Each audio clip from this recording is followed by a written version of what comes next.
Hello everyone, आप सभी का मेरे यूट्यूब चैनल पे स्वागत है।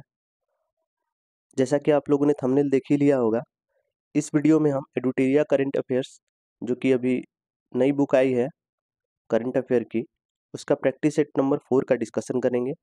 इससे पिछले के वीडियो में मैंने 1 से लेकर 3 तक का सेट का डिस्कशन करा दिया है और आज हम लोग 4th नंबर सेट का फुल डिस्कशन करेंगे।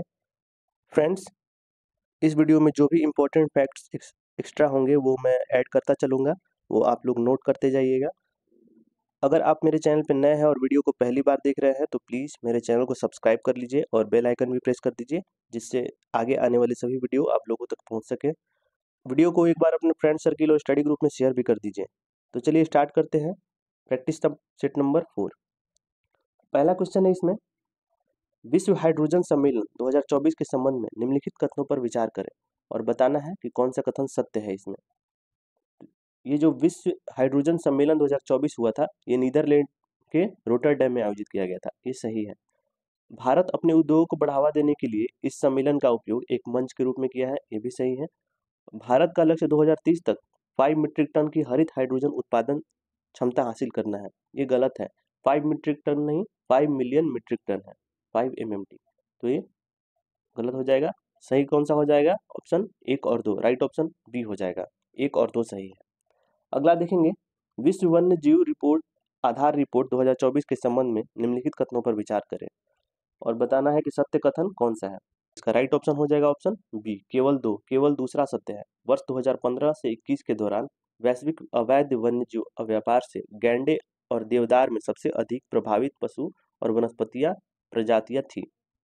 और पहला गलत है, इसे जलवायु परिवर्तन पर संयुक्त राष्ट्र फ्रेमवर्क कन्वेंशन द्वारा जारी किया जाता है, तो ये गलत है। इसको यूएनओडीसी द्वारा जारी किया जाता है, यूएनओडीसी द्वारा जारी किया जाता है। Office for drug control and crime prevention पहले इसका नाम था, बाद में इसका नाम चेंज करके क्या कर दिया गया है, United nation office of drug and crime. ठीक है, तो ये यूएनओडीसी द्वारा जारी किया जाता है, तो इसका राइट ऑप्शन हो जाएगा ऑप्शन बी हो जाएगा। अगला देखेंगे, फॉर्म 17C का संबंध किससे है? ये किससे है? तो ये मतदान केंद्र पर दर्ज मतों के लेखा जोखा से संबंधित है, राइट ऑप्शन सी हो जाएगा। अगला है, नेक्स्ट है, हाल ही में कौन सा देश अंतर्राष्ट्रीय सौर गठबंधन का 99वां सदस्य बन गया है? कौन सा देश बन गया है? तो ये स्पेन बन गया है। स्पेन जो है 99वां सदस्य बन गया है। अब अभी 100वें और 101वें देश की भी घोषणा कर दी गई है। 100वां कौन सा बना है? 100वां बना है, पराग्वे बना है, पराग्वे 100वां सदस्य बना है। और 101वां कौन बना है? ये नेपाल बना है, नेपाल। अंतर्राष्ट्रीय सौर गठबंधन इसकी स्थापना कब हुई थी? ये 2015 में हुई थी इसकी स्थापना, COP21 सम्मेलन में। COP21 सम्मेलन में इसकी स्थापना की गई थी और इसका मुख्यालय कहाँ है? ये गुरुग्राम में है, इसका मुख्यालय गुरुग्राम में। और इसके अभी अध्यक्ष कौन है? अजय माथुर। अजय माथुर अभी इसके अध्यक्ष है, तो इतना फैक्ट्स ध्यान में रख के चलिएगा। अगला देखेंगे, एक राष्ट्र एक हवाई क्षेत्र के विचार के साथ भारत ने नागपुर में प्रोजेक्ट ईशान शुरू किया है। ईशान का पूर्ण विस्तार क्या है? ईशान का फुल फॉर्म पूछ रहा है, इसका फुल फॉर्म हो जाएगा Indian single sky harmonised air traffic management, right option A हो जाएगा। Indian single sky harmonised air traffic management ISHAN का पूर्ण विस्तार हो जाएगा। अगला है, पेरिस 2024 ओलंपिक के शुभंकर का नाम क्या है? पेरिस 2024 के शुभंकर का नाम क्या है? तो ये फ्रिज, राइट ऑप्शन सी हो जाएगा, फ्रिज। अगला देखेंगे, निम्नलिखित कथनों पर विचार करें और बताना है कि कौन सा कथन सत्य है इसमें। तो देश का पहला एआई आधारित सरकारी टीवी चैनल डीडी न्यूज बनने जा रहा है, ये गलत है, क्योंकि सरकारी अभी अभी हाल ही में जारी किया गया है कि देश का पहला एआई आधारित सरकारी टीवी चैनल कौन सा होगा? ये डीडी किसान होगा, डीडी किसान। एआई आधारित सरकारी न्यूज चैनल होगा डीडी किसान। और कृत्रिम बुद्धिमत्ता आधारित एआई कृषि और एआई भूमि समाचार एंकर है, तो ये सही है। तो इसका ऑप्शन हो जाएगा केवल दूसरा सही है।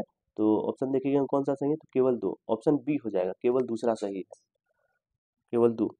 अगला है, निम्न में से किस अंतरिक्ष एजेंसी ने ध्रुवीय क्षेत्र के अध्ययन के लिए प्री फायर नामक मिशन लॉन्च किया है? किसने लॉन्च किया है? तो ये नासा ने लॉन्च किया है, राइट ऑप्शन बी हो जाएगा। प्री फायर, इसका फुल फॉर्म क्या होगा? Polar radiant energy in the far infrared experiment. ठीक है, तो इतना ध्यान में रख के चलिएगा। नेक्स्ट है, ड्रोन दीदी योजना किस मंत्रालय की पहल है? ड्रोन दीदी योजना किस मंत्रालय की पहल है? तो ये कौशल विकास तथा उद्यमिता मंत्रालय की पहल है, ड्रोन दीदी योजना। और कौशल विकास और उद्यमिता मंत्री कौन है अभी? तो ये श्री जयंत चौधरी हैं, जयंत चौधरी। जयंत चौधरी। अगला है शीला सुरंग के संबंध में निम्नलिखित कथनों पर विचार करें और सत्य कथन का चयन करें। तो बताना है कौन सा कथन सत्य है। तो यह दुनिया की सबसे लंबी 2 लेन सुरंग है जो 13,000 फीट से अधिक ऊंचाई पर स्थित है। ये भी सही है। और इसका निर्माण बीआरओ द्वारा पीर पंजाल श्रेणी में किया गया था। तो ये गलत है। इसका निर्माण बीआरओ द्वारा था किया गया था, लेकिन ये अरुणाचल प्रदेश में किया गया है। इसका निर्माण अरुणाचल प्रदेश के तवांग को कामेंग से जोड़ेगा ये। तो दूसरा ऑप्शन गलत हो जाएगा। तो इसका राइट ऑप्शन कौन हो जाएगा? केवल एक हो जाएगा। राइट ऑप्शन ए हो जाएगा। अगला देखेंगे 77वें कांस फिल्म फेस्टिवल में सर्वश्रेष्ठ अभिनेत्री का पुरस्कार जीतने वाली पहली भारतीय कौन बनी है? पहली भारतीय कौन बनी है? तो ये अनुसुईया सेन गुप्ता बनी है। राइट ऑप्शन सी हो जाएगा, अनुसुईया सेन गुप्ता। नेक्स्ट देखेंगे India ports globe limited IPGL Iran के चाबहार बंदरगाह पर कौन सा टर्मिनल संचालित करेगा? तो ये कौन सा टर्मिनल संचालित करेगा? तो ये शाहिद बेहेश्ती टर्मिनल संचालित करेगा। नेक्स्ट देखेंगे अंटार्कटिका संधि प्रणाली में भारत की स्थिति क्या है? अंटार्कटिका संधि प्रणाली में भारत की स्थिति क्या है? तो ये मताधिकार के साथ परामर्शदात्री पार्टी है। राइट ऑप्शन बी हो जाएगा, मताधिकार के साथ परामर्शदात्री पार्टी। नेक्स्ट है निम्नलिखित कथनों पर विचार करें और सत्य कथन का चयन करें। तो बताना है कौन सा कथन सत्य है इसमें।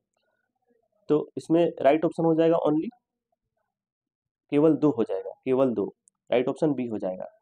इस कार्य के लिए ईस्टर्न कोलफील्ड लिमिटेड को नेतृत्व सौंपा गया है। तो गलत वाला एक बार देख लेंगे क्या है। कोयला मंत्रालय ने छत्तीसगढ़ में भूमिगत कोयला गैसीकरण के लिए भारत की पहली पायलट प्रोजेक्ट का शुभारंभ किया है। ये गलत है, क्योंकि कोयला मंत्रालय ने छत्तीसगढ़ में नहीं बल्कि झारखंड के जामताड़ा जिले में कस्ता कोयला ब्लॉक है, कस्ता कोयला ब्लॉक, वहां पे ये पहली पायलट प्रोजेक्ट का शुभारंभ किया है। कस्ता कोयला ब्लॉक झारखंड के जामताड़ा जिले में, ध्यान रखिएगा। नेक्स्ट है कार टी सेल थेरेपी निम्नलिखित में से किस प्रकार का नया रूप है?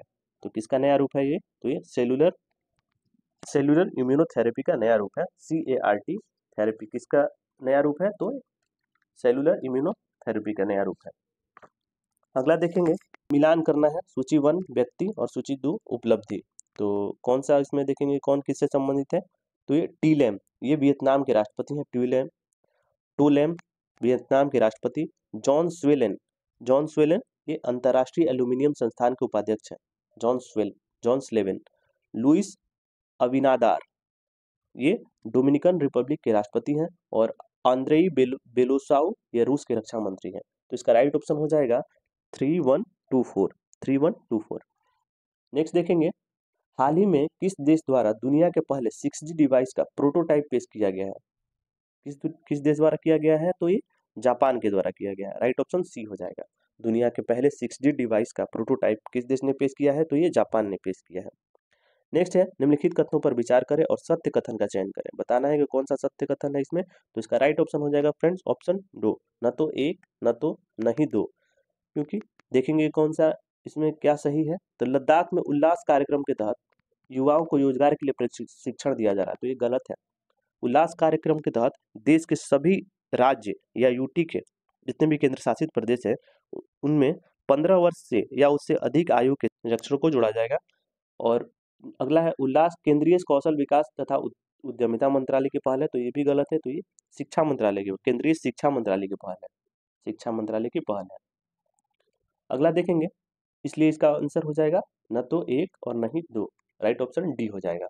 अगला है 77वीं विश्व स्वास्थ्य सभा कहाँ आयोजित की गई है? 77 विश्व स्वास्थ्य सभा ये कहाँ आयोजित की गई है? तो ये जिनेवा में आयोजित की गई है। राइट ऑप्शन बी हो जाएगा, जिनेवा।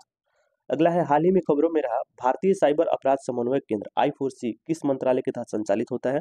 तो ये गृह मंत्रालय के तहत संचालित होता है। भारतीय साइबर अपराध समन्वय केंद्र गृह मंत्रालय के तहत संचालित होता है। नेक्स्ट देखेंगे फ्रेंड्स, देश का सबसे बड़ा कौशल कार्यक्रम इंडिया स्किल्स प्रतियोगिता 2024 हाल ही में किस स्थान पर शुरू हुआ है? तो ये किस स्थान पर शुरू हुआ है? तो ये नई दिल्ली में शुरू हुआ है। राइट ऑप्शन सी हो जाएगा। अगला है NOAA द्वारा जारी एक हालिया रिपोर्ट के अनुसार पिछले वर्ष विश्व की कितनी प्रतिशत प्रवाल भित्तियां विरजित हुई हैं? कितनी प्रतिशत हुई है? तो ये 60% हुई है। 60% विरजित हुई है। अगला देखेंगे हाल ही में खबरों में रहा डायनास्फीयर क्या है? डायनास्फीयर क्या है? तो ये एक तारे की ऊर्जा का दोहन करने के लिए काल्पनिक इंजीनियरिंग परियोजना है डायनास्फीयर। राइट ऑप्शन बी हो जाएगा। अगला देखेंगे फोनपे ने हाल ही में किस देश में यूपीआई की सेवाएं शुरू की हैं? फोन पे ने हाल ही में किस देश में यूपीआई की सेवाएं शुरू की हैं? तो ये श्रीलंका में की है, श्रीलंका में। राइट ऑप्शन सी हो जाएगा। अगला है यात्रा एवं पर्यटन विकास सूचकांक 2024 में हाल ही में किस संगठन द्वारा जारी किया गया है? तो ये विश्व आर्थिक मंच द्वारा जारी किया गया है। यात्रा और पर्यटन सूचकांक 2024 में किसके द्वारा जारी किया गया है? तो ये विश्व आर्थिक मंच द्वारा। और इसमें पहले स्थान पर कौन है? पहले स्थान पर है यूएसए। और भारत का स्थान कितना है? तो 119 देश में भारत का स्थान है 39, 39वें स्थान पर है भारत, ध्यान में रखिएगा। अगला है हाल ही में किस यूरोपीय देश ने फिलिस्तीन को देश का दर्जा दिया है? किस यूरोपीय देश ने फिलिस्तीन को देश का दर्जा दिया है? तो ये नॉर्वे, आइसलैंड और स्पेन, इन्होंने फिलिस्तीन को देश का दर्जा दिया है। अगला है हाल ही में किस संस्थान ने उत्तर भारत में वायु प्रदूषण और स्वास्थ्य प्रभाव पर एक शोध रिपोर्ट प्रस्तुत की है? तो ये किसने रिपोर्ट प्रस्तुत की है? तो ये आईआईटी जोधपुर ने प्रस्तुत की है। राइट ऑप्शन सी हो जाएगा। अगला है NASA ISRO synthetic aperture radar Nisar उपग्रह के संदर्भ में निम्नलिखित कथनों पर विचार कीजिए। उपयुक्त में से कितने कथन सत्य हैं? तो कौन सा कथन सत्य है देखेंगे इसमें। पहला है निसार पृथ्वी की सतह का निरीक्षण करने के लिए दोहरी आवृत्तियों का उपयोग करने वाला पहला रडार इमेजिंग उपग्रह होगा। तो ये सही है। निसार हर 12 दिनों में पृथ्वी को कवर करेगा। तो ये सही है, ये 12 दिन में पूरे विश्व को कवर करेगा। और उपग्रह का इस बैंड सिंथेटिक अपर्चर रडार वनस्पति, बर्फ और मिट्टी के माध्यम से गहराई में प्रवेश करने में सक्षम है ताकि सतह के परिवर्तनों और आंदोलन की छवियों को कैप्चर किया जा सके। ये गलत है। ये इसका उद्देश्य क्या है कि पृथ्वी की गतिशील प्रणालियों की निगरानी में क्रांतिकारी बदलाव लाना है तथा पारिस्थितिकी तंत्र में गड़बड़ी, बर्फ के चादर ढहने तथा भूकंप एवं सुनामी जैसे खतरों के बारे में जानकारी प्रदान करना है। तो इसका राइट ऑप्शन हो जाएगा ऑप्शन बी, केवल 2, मतलब केवल 2 ही सही है। अगला है निम्नलिखित में से कौन सा 75/25 पहल का लक्ष्य है? क्या लक्ष्य है इसका? तो ये 2025 तक उच्च रक्तचाप और मधुमेह से पीड़ित 75 मिलियन व्यक्तियों की जांच करना और उन्हें मानक देखभाल प्रदान करना है। ये इसका पहल का लक्ष्य है। राइट ऑप्शन बी हो जाएगा। नेक्स्ट है हाल ही में किस राज्य में बालिका शिक्षा को बढ़ावा देने के लिए मुख्यमंत्री संतुष्ट मोइना योजना शुरू की है? तो ये किस राज्य ने शुरू की है? तो ये असम राज्य ने शुरू की है। राइट ऑप्शन डी हो जाएगा। कौन सा योजना है? मुख्यमंत्री संतुष्ट मोइना योजना। ये क्यों किया गया है? कि राज्य में बालिका शिक्षा को बढ़ावा देने के लिए। नेक्स्ट देखेंगे हाल ही में माउंट एवरेस्ट पर विजय पाने वाले सबसे उम्रदराज भारतीय महिला कौन बनी है? सबसे उम्रदराज भारतीय महिला कौन बनी है? तो ये राइट ऑप्शन हो जाएगा इसका ऑप्शन ए हो जाएगा, ज्योति रात्रे। ज्योति रात्रे जो है ये माउंट एवरेस्ट पर विजय पाने वाली सबसे उम्रदराज भारतीय महिला बनी है, ज्योति रात्रे। अगला देखेंगे हाल ही में किस मंत्रालय ने स्वच्छ भारत मिशन शहरी 2.0 के तहत सफाई अपनाओ बीमारी भगाओ पहल की शुरुआत की है? ये किस मंत्रालय ने शुरू किया है? तो इसका राइट ऑप्शन हो जाएगा ऑप्शन ए, आवास और शहरी मामलों के मंत्रालय ने यह शुरू किया है। नेक्स्ट देखेंगे फ्रेंड निम्नलिखित में से किस देश द्वारा क्रिप्टो माइनिंग ऑपरेशन स्थापित करने की घोषणा की गई है? ये किस देश द्वारा की गई है? तो ये भूटान के द्वारा की गई है। क्रिप्टो माइनिंग ऑपरेशन स्थापित करने की घोषणा की गई है। अगला देखेंगे हाल ही में समाचारों में रहा उजानी बांध जो है ये किस राज्य में स्थित है? तो ये महाराष्ट्र में स्थित है उजानी बांध। नेक्स्ट है हाल ही में कौन सा हवाई अड्डा जीरो वेस्ट टू लैंडफिल सम्मान प्राप्त करने वाला भारत का पहला हवाई अड्डा बनकर इतिहास रच दिया है? तो ये कौन सा हवाई अड्डा है? ये तिरुवनंतपुरम अंतर्राष्ट्रीय हवाई अड्डा है। राइट ऑप्शन ए हो जाएगा। नेक्स्ट देखेंगे फ्रेंड हाल ही में खबरों में रहा ग्रह संरेखण का क्या है? ग्रह संरेखण क्या है? खबरों में रहा ग्रह संरेखण जो है ये क्या है? तो यह एक शब्द है जिसका उपयोग सौर मंडल में ग्रहों की स्थिति का वर्णन करने के लिए किया जाता है। तो इसका राइट ऑप्शन ए हो जाएगा कि इसका उपयोग क्या करने के लिए किया जाता है? सौर मंडल में ग्रहों की स्थिति का वर्णन करने के लिए किया जाता है। नेक्स्ट है हाल ही में किस देश ने ASMPA सुपरसोनिक क्रूज मिसाइल का सफल परीक्षण किया है? तो ये किसने किया है? तो ये फ्रांस ने किया है, फ्रांस ने। राइट ऑप्शन बी हो जाएगा। हाल ही में दुनिया का सबसे पहला 100% बायोडिग्रेडेबल पेन नोट पेन ये किस देश में लॉन्च किया गया है? ये किस में लॉन्च किया गया? तो ये भारत में लॉन्च किया गया। राइट ऑप्शन ए हो जाएगा। हाल ही में खबरों में रहा ग्लिसे 12b क्या है? ये क्या है? ग्लिसे 12b क्या है? तो ये पृथ्वी के आकार का बाह्य ग्रह है। पृथ्वी के आकार का बाह्य ग्रह ग्लिसे 12b है। नेक्स्ट है 2024 एशियाई जिम्नास्टिक चैंपियनशिप में स्वर्ण पदक जीतने वाली पहली भारतीय जिम्नास्ट कौन बन गई है? तो ये दीपा कर्माकर बन गई है। दीपा कर्माकर एशियाई जिम्नास्टिक चैंपियनशिप में स्वर्ण पदक जीतने वाली पहली भारतीय जिम्नास्ट बन गई है। हाल ही में भूस्खलन के कारण खबरों में रहा माउंट मुंगलो किस देश में स्थित है? तो ये पापुआ न्यू गिनी में स्थित है। राइट ऑप्शन बी हो जाएगा, पापुआ न्यू गिनी। हाल ही में गीतानाथ नौसेना को किस देश के राष्ट्रपति के रूप में पुनः चुना गया है? तो ये लिथुआनिया के राष्ट्रपति के रूप में पुनः चुना गया है। राइट ऑप्शन ए हो जाएगा, राइट ऑप्शन ए हो जाएगा। गीतानाथ नौसेना ये लिथुआनिया के राष्ट्रपति के रूप में चुना गया है इनको। अगला है, हाल ही में खबरों में रहा कैंपेई फेलेग्री। कैंपी फेलेग्री एक सक्रिय ज्वालामुखी किस देश में स्थित है? ये किस देश में स्थित है? तो ये इटली में स्थित है। राइट ऑप्शन ए हो जाएगा।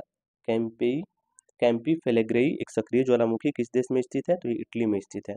भारतीय पुरातत्व सर्वेक्षण ने हाल ही में किस राज्य में नवपाषाण युग के चट्टान नक्काशी की खोज की है? तो ये किसमें की है? तो ये गोवा में की है। गोवा में भारतीय पुरातत्व सर्वेक्षण ने हाल ही में नवपाषाण युग के चट्टानी नक्काशी की खोज की है।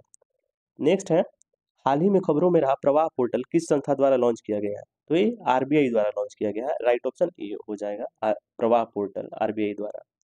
नेक्स्ट है, हाल ही में किस भारतीय शांति सैनिक को 2023 के लिए संयुक्त राष्ट्र सैन्य लिंग अधिवक्ता पुरस्कार मिला है? किसे मिला है? तो ये राधिका सेन को दिया गया है। राइट ऑप्शन बी हो जाएगा। इन्हें भारतीय शांति सैनिक को 2023 के लिए संयुक्त राष्ट्र सैन्य लिंग अधिवक्ता पुरस्कार मिला है। नेक्स्ट, हाल ही में खबरों में रही रुद्रम 2 हवा से सतह पर मार करने वाली मिसाइल किस संगठन द्वारा विकसित की गई है? रुद्रम 2 तो ये डीआरडीओ द्वारा विकसित की गई है, डीआरडीओ। नेक्स्ट है, हाल ही में खबरों में रहा K9 वज्र क्या है? K9 वज्र ये क्या है? तो ये स्वचालित तोपखाना प्रणाली है। K9 वज्र स्वचालित तोपखाना प्रणाली है। नेक्स्ट है, डीआरडीओ द्वारा हाल ही में परीक्षण किए गए स्मार्ट प्रणाली का पूर्ण रूप क्या है? स्मार्ट प्रणाली ये इनका पूर्ण रूप क्या है? ये supersonic missile assisted release of torpedo. Supersonic missile assisted release of torpedo ये इसका पूर्ण रूप है। राइट ऑप्शन ए हो जाएगा। अगला है, रक्षा अनुसंधान और विकास संगठन डीआरडीओ के वर्तमान अध्यक्ष कौन है? तो ये समीर वी कामत है। समीर वी कामत डीआरडीओ के वर्तमान अध्यक्ष हैं। डीआरडीओ की स्थापना कब हुई थी? तो ये 1 जनवरी 1958 को हुई थी। और इसका हेडक्वार्टर कहाँ है? तो न्यू दिल्ली में है। डीआरडीओ का हेडक्वार्टर न्यू दिल्ली में है और इसके अध्यक्ष तो पता ही चल गया अभी, समीर वी कामत है। तो फ्रेंड्स, ये था आज का ये सेट का डिस्कशन। इस वीडियो में मैंने पूरा फुल सेट का डिस्कशन करा दिया है।